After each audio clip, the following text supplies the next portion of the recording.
Assalamu alaikum and a very good morning to our lecturer, Dr. Abdul Manaf, and fellow people. Today we are from group number 8, which is group stars, and we would like to be presenting on our topic, which is about this is our research topic, which is called the factors that affect the awareness and preparedness to fight against COVID-19 in Malaysia, a case of non-frontliner. So our group, we have a group of 6 people, which is Lia Imelda and Aja, me, Shamil bin Abdul Kadir, Ainur Farisha binti Ahmad Zulkifli, Nur Shahira Ashikin binti Roziha, Siti Najiha binti Azman, and Nur Hidayah binti Rosli. So firstly, let me give an introduction on the coronavirus and how it came to be.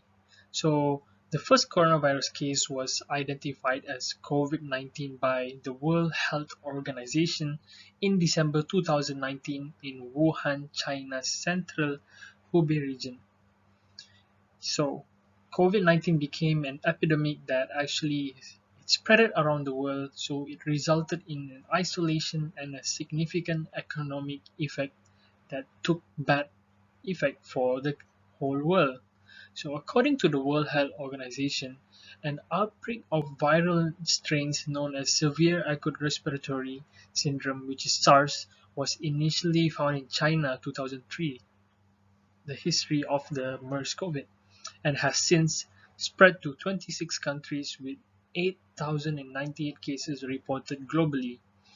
So, the COVID-19 pandemic has triggered an international catastrophe on many levels, including human psychology and economy. As for our country, Malaysia, Malaysia has announced its first local transmission by the 6th of February, including the younger sister of the 41-year-old Malaysian who tested positive for COVID-19 on the 4th. So this is our first local transmission, which actually resulted in many cases in Malaysia. So since the first few cases were actually discovered, the Ministry of Health has launched public awareness campaigns to educate the public about the virus's mechanism of transmission and the significance of curfew. Therefore, in the study, what we actually want to research and want to understand is that so in the study, as they say, there is an awareness and preparedness to fight COVID-19 in Malaysia. A case of frontliner study was done among the residents of Kuala Lumpur, as Kuala Lumpur is one of the most populated cities in Malaysia. Therefore, we try to understand how the people of Kuala Lumpur take awareness and preparedness to fight COVID. So therefore, we actually analyze this. Okay, guys, in this research, there are a few problem statements that we would like to address in our research. So there are a few subjects that arose to the matter of the factors that actually affect the awareness and preparedness to fight against COVID-19 in Malaysia. Some of the factors that have acted as a dependent variable in this research. So we want to analyze whether the demographics of Kuala Lumpur citizens would act as the factors that would affect their awareness and preparedness, such as the demographics that have been chosen, which are the education level, the employment status, family size, income of each person, age of each person, and also their genders. So to say, the ultimatum of this research was actually to address whether these could be factors would be aligned with the level of awareness, preparedness, and practice in terms of fighting COVID-19 as a citizen of Kuala Lumpur would have fought.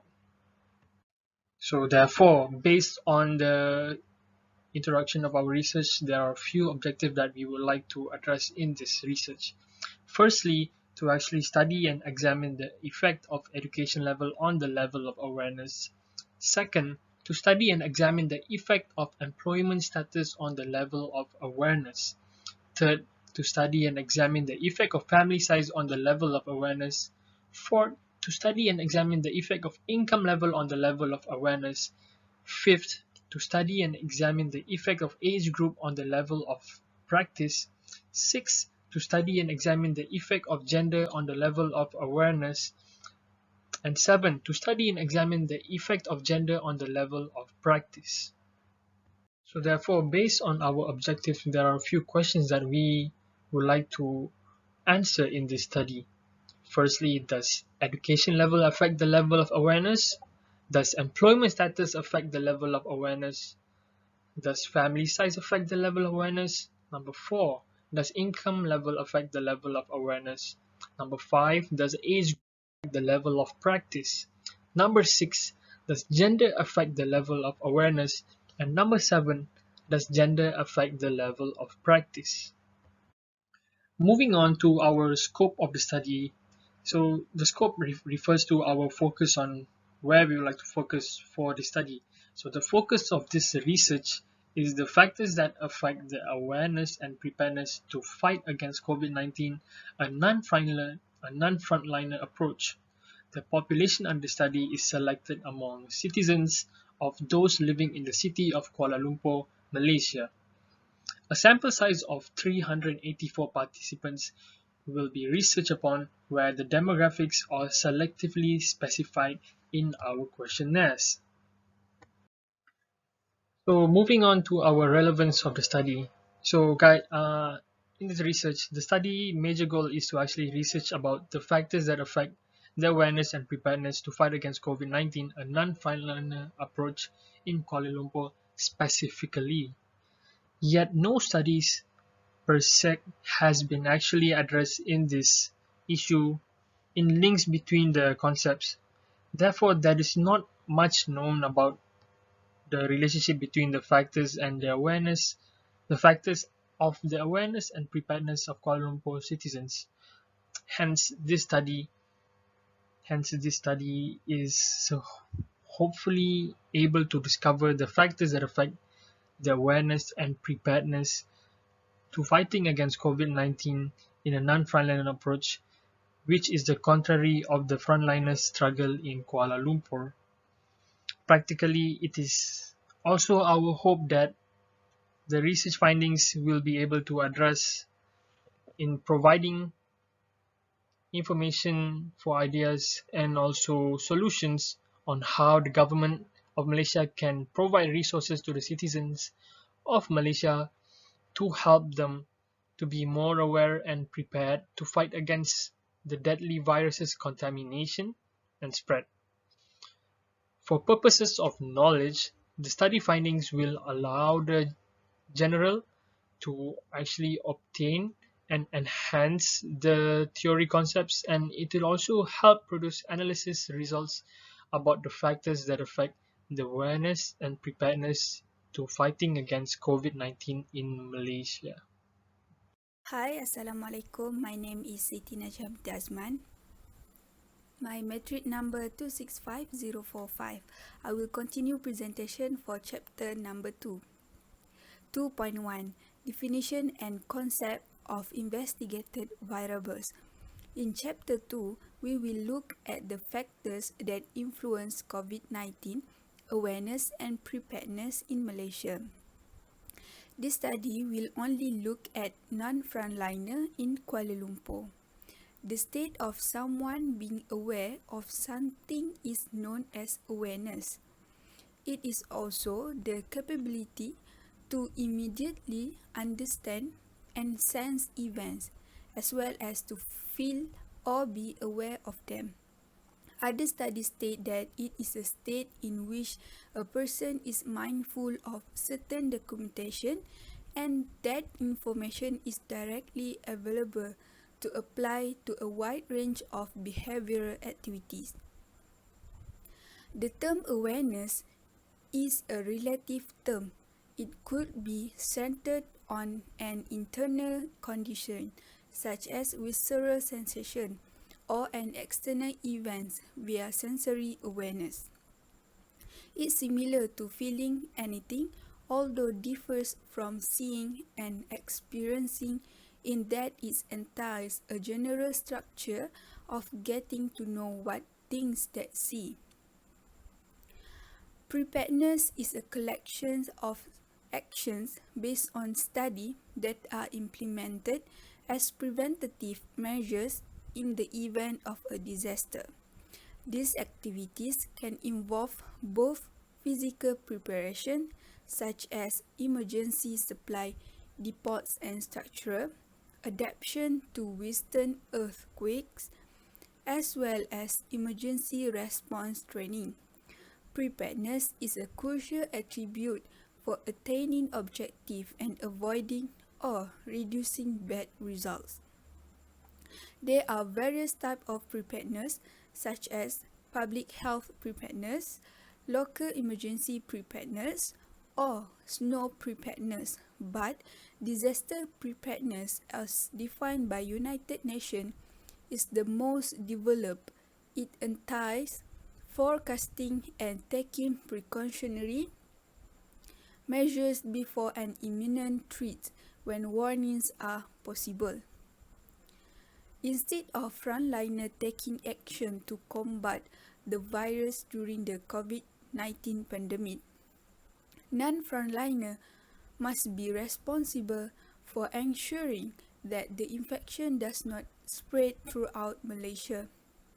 Non-frontliner can be any racial or ethnic group, as well as students, office workers, politicians, hawker and company owners. Non-frontliners are those who do not work in the medical area. 2.2 Theoretical background.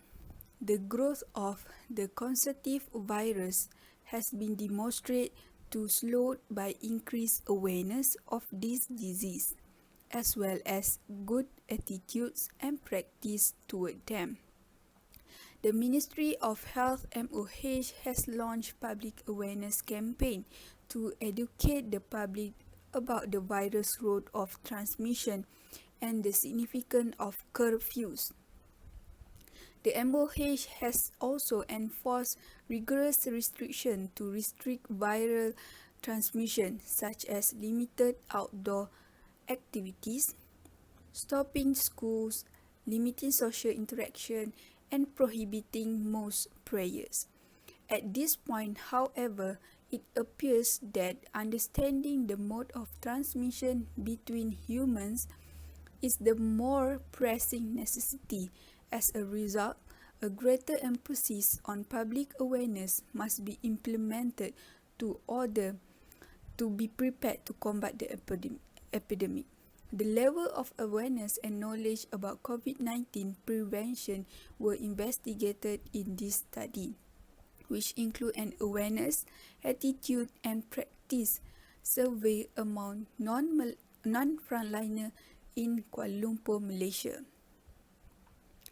As a consequence, awareness and preparedness have a substantial association with characteristics like as gender, age, education, work status, income, and family size that determine the effect of awareness and preparedness on non-frontliner in face of pandemic COVID-19.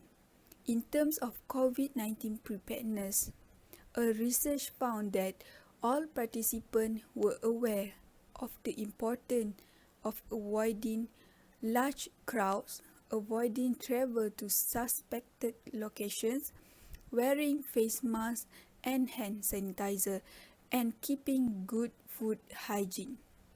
It has been discovered that one's educational background plays a crucial influence in quickly grasping the illness.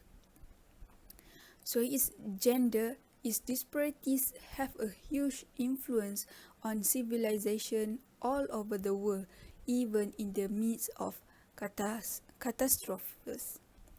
Age is in There was a substantial variation in the practice score when comparing the 18 to 49 age group to the over 60 age group. The 18 to 49 age group show superior practice, which may be explained by the older group's increasing use of various social media outlets. The word employment status refers to the arrangement under which a person is hired to work for a company. Income is an individual or a corporation obtaining earning in the form of wealth or money is getting approximately equal in other currency in exchange for delivering a good, perhaps by making an investment or running a business capital. Educational level is people with more knowledge and different education level will have a different perspective and awareness of the virus COVID-19, which will influence their reaction. The number of people in a family is referred as family size. 2.3 Theoretical framework. There are 6 independent variables will be used by the researchers in this study. This theoretical framework will aid researchers in determining the linkage between the dependent and independent variables in regard to the factors that can affect non-frontliner awareness and preparedness to combat COVID-19 in Malaysia. 7 hypotheses will be investigated in the suggested framework to determine the link between the variables. 2.4 Development of research hypotheses. The hypotheses below were developed to investigate the effects of COVID-19 awareness and preparedness in Malaysia. Hypothesis 1. Education level was significantly associated with the level of awareness. Hypothesis 2. Employment status has significantly associated with the level of awareness. Hypothesis 3. Family size has a significantly associated with the level of awareness. Hypothesis 4. Income has significantly associated with the level of awareness. Hypothesis 5. Gender has significantly associated with level of awareness. Hypothesis 6. Age has significantly associated with level of practice. Hypothesis 7. Gender has significantly associated with level of practice. That's all for me. Thank you. Hello everyone, my name is Lia Imelda Ana Aja, metric number 261242. I'm going to present about methodology for our group project. Our research study is to determine the factor and effect between the gender, age, education level, employment status, income, and family size toward level of awareness and level of practice regarding the non-frontline to combat COVID-19. Population in research study is focusing on citizens in Kuala Lumpur, Malaysia. Besides, for the sample, we choose the district in Kuala Lumpur and unit of analysis is non-frontline among the Kuala Lumpur citizens. Furthermore, for sampling design, we are using non-probability sampling method because it is simpler, less expensive, and quicker for the research. For example, we are using data collection. In addition, for the data source in this research study are using both primary and secondary data, which is questionnaire, sample, journal, website, and moreover. For research operational, we develop questionnaire which is contain 4 sections include demographic, awareness about COVID-19 disease, attitude toward COVID-19 disease, and the last one is practice toward COVID-19 disease. Table given show the type of variable, operational definition, and the item that was included in the questionnaire. Questionnaire being the main instrument for this research study. Questionnaire was distributed to non-frontline in Kuala Lumpur. It is to determine the different level of non-frontline income, employment status, family size, education level, gender, and age toward level of their awareness, attitude, and practicing to fight COVID-19. Research measurements were used are nominal, ordinal, and interval as shown in the table. Primary data is a data collection method that were used in this data research study. It is obtained directly from targeted respondents. We collect the data from the Google Form questionnaire and interpreted the data. Besides, secondary data is used to increase information to the research study such as journal, website, and more output from internet. There are 6 data analyses used in this research, which is descriptive analysis, reliability test, regression analysis, independent sample t-test, one-way ANOVA, and Pearson correlation. Each of the data analyses have its own role to this research study as shown at the slide. Assalamualaikum warahmatullahi wabarakatuh. My name is Nurhidayah binti Muhammad Rusli, metric number 265050. Today, I will explain about chapter 4, which is data analysis and finding from our group. We will use data collection from the survey by using the Google form, and the data will be analyzed using the SPS software.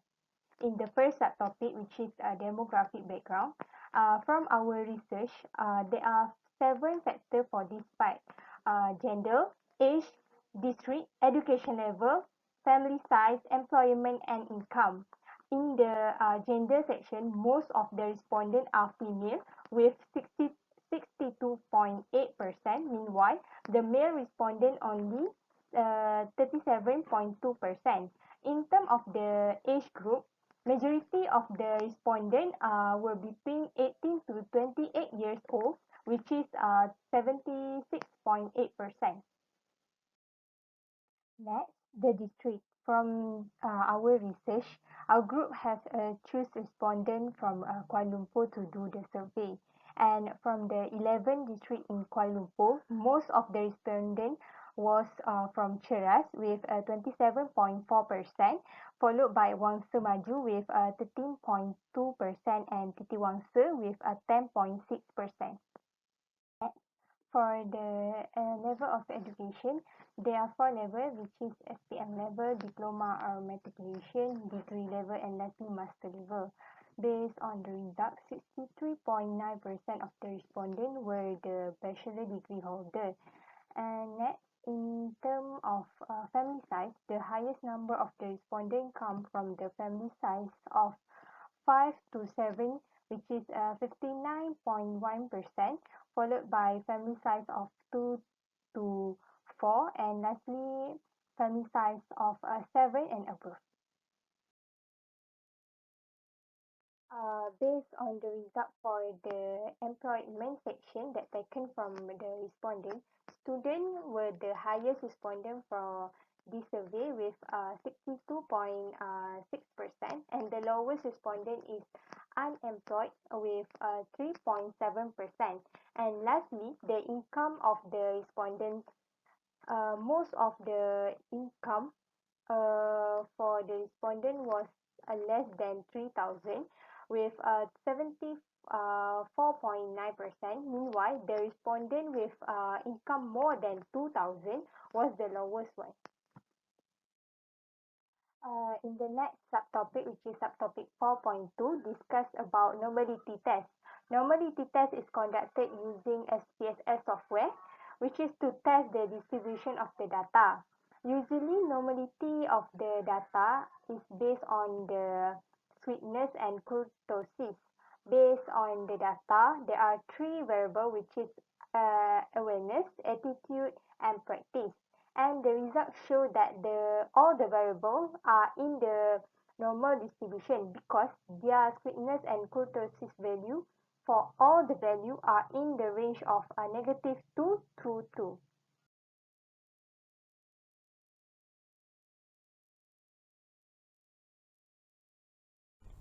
Assalamualaikum warahmatullahi wabarakatuh. My name is Ainul Farisha binti Ahmad Zulkifli. My metric number is 265003. Next, I will explain about subtopic 4.3, which is goodness of measures. For 4.3.1 is about reliability analysis. In order to be accurate and useful, data must be measured with great precision first. Consistent information, clear and errors, and measure in the way sought all requirements of this information. The reliability test performed on this measure was a crucial indicator in determining the consistency and stability of the components that were utilized to evaluate the concept, as well as the overall efficiency of the measure in determining inefficiency. Cronbus alpha was used in this study to assess the reliability of the component that was selected. There are seven data we need to analyze. Firstly, look at case processing summary. The percentage for case valid is 91.9% and case excluded is 8.1%. Next, we look at reliability statistic. Using the Cronbus alpha coefficient, the construct reliability was assessed and the result was an overall value of 0.815, which is significantly higher than the specific minimal threshold of 0.6. The reliability of the construct was assessed using the Cronbus alpha coefficient, and the results were encouraging by Nullally in 1978. Because of this, it seemed that the obtained result meet the reliability criteria of 0.824, indicating that the result was trustworthy. The analysis indicated that for this particular research, everything was approved. In other words, all the questionnaire variables were consistent throughout the duration of the research project. It is believed that the stronger correlation coefficient, also known as a Cronbus alpha value, the greater the projected reliability will be. Next is item statistic. In this table, we have three ordinal, which is ordinal A, B, and C, to determine the mean, standard deviation, and population of study. The fourth data is inter-item correlation metric. This data analyzes the correlation between 22 ordinals and 6 ordinals. Next is summary item statistic.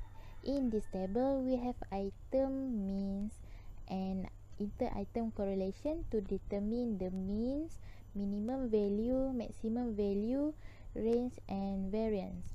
From this study, the total of item for item mean and inter-item correlation is 42.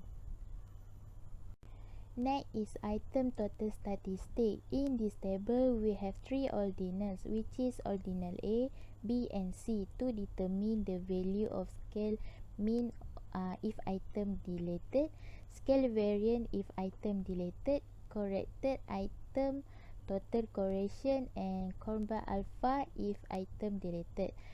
And lastly is scale statistic. In this table, we have total mean, which is 78.4193. Total variance is 57.153, and total standard deviation is 7.55998, and total population of item is 42. 4.4 is about interpretation of result from data analysis, which is hypothesis testing result. First is regression analysis. Since multiple linear regression is used to describe data and explain the link between one dependent variable and two or more dependent variables, we have chosen this method for our analysis. The following hypotheses we're testing using multiple regression analysis (MRA), which are H1, education level is highly associated with the level of awareness. H2, employment status has highly associated with the level of awareness. And H3, family size is highly associated with the level of awareness. Table 4.4.2 illustrated that the research has a hard F statistic 1.126 that corresponded to its very significant. We indicated that it has a low level of statistic significance. This implies the slope of the compute linear regression model line is 0, suggesting that there is no linear association between level of practice and other act of gender. This means that the three predictor factors account to roughly 14% of the variation in effect degree of awareness. This is less than satisfactory conclusion in this situation. Upon further examination of the variable, it was shown that both F, age and gender were shown to be adversely correlated with level of practice. As a sequence, both hypotheses 5 and 7 were ruled unacceptable. Next is independent sample t-test. In order to evaluate the following hypothesis, the independent sample t-test was used for H6, which is gender has highly associated with level of awareness. It was found that the present analysis did not fail the 11 test for equality of variance, since the variance were not equal. This proved to be true for the assumption of homogeneity to variance. The results show that there is a statistically significant difference between level of awareness between male and females, which is P is 0.010 less than A. There is statistically significant difference in level of awareness between female and female. According to the finding of the study, it is possible to deduce from this finding that females have a substantially greater level of awareness. Lastly, the following hypothesis was tested using one-way analysis of variance, which is ANOVA, which is H4, which is income has highly associated with the level of awareness. According to the result, there is a statistically significant difference in level of awareness across various income level. As a result, H4 was approved. That's all from me. I will pass to the next presenter. Thank you. So let's move on to the last part of this project paper, which is chapter 5, the discussions, conclusions, and the recommendations. As you guys know, this study was carried out by 4 particular study goals detailed in chapter 1 of this report. The purpose of the study is to get an understanding of the research that has been undertaken based on 7 particular research goals that have been defined in chapter 1 as well. This study aims to investigate the relationship between 7 independent variables, which are education levels, employment status, family size, income level, and age group and gender. So throughout this whole study, we found that three variables are significantly associated with the level of awareness, which are income, gender, and family size. On the other hand, employment status and education level has no significantly associated with the level of awareness. Meanwhile, age and gender also has no significant effect with the level of practice. And as for the conclusion, this research is concerned with the variables that influence knowledge of and preparation to battle against COVID-19 in Malaysia among non-foreigners in Kuala Lumpur, Malaysia. According to the regression analysis, finding for the independent variables, age and gender has no significant relationship with the degree of practice. Furthermore, the gender, male or female, had no significant impact on the degree of practice as determined by the t-test. And according to the result of one-way ANOVA, this research discovered that income is substantially correlated with the degree of awareness. So in 5.3, we are going to take a look at the research implications and contribution. So following the outcomes of this study, it was determined that there were areas of misunderstanding and that certain groups should be targeted for educational programs on. This research will influence identifying elements that may assist in boosting the level of knowledge and preparation to combat with COVID-19. And our survey was also well welcomed, and it was interesting to see individuals from a variety different educational backgrounds and occupation engaged in the survey. After a thorough examination of the research findings, it was discovered that the non-frontliners in Kuala Lumpur might have sufficient information about the virus. It was a remarkable result of our research that they could not only protect themselves against sickness, but they can also assist others in avoiding infection by raising knowledge of the condition among them. So last but not least, for the recommendations, based on the findings of this study, a few suggestions have been made to ensure that the process runs smoothly and more accurate data can be gathered in future research. We believe that a well-planned and organized educational campaign should be implemented to raise knowledge of the COVID-19 virus and also to encourage improved practices to fight against it. In order to achieve this, we believe that the government must also make sure that everyone is encouraged to participate in the battle against the pandemic, which we can call it as shared responsibility among us. When we conducted our investigation, we discovered that respondents were less knowledgeable about the virus's mode of transmission, symptoms, incubation duration, and recurrence rate that we had anticipated. Another factor to consider was the susceptibility of people who had already been infected with the virus. By providing young people with a basic understanding of COVID-19 would surely help in raising their level of awareness and their degree of practice in this area. It is possible that the expansion of COVID-19 in Malaysia around the globe is on the increase and that limiting its spread and complexity is an urgent need today. So as a result, elements that have a significant impact on levels of knowledge and preparation for combating with the COVID-19 should be essential and practical for the sake of everyone in this world. So that's all from us. Thank you.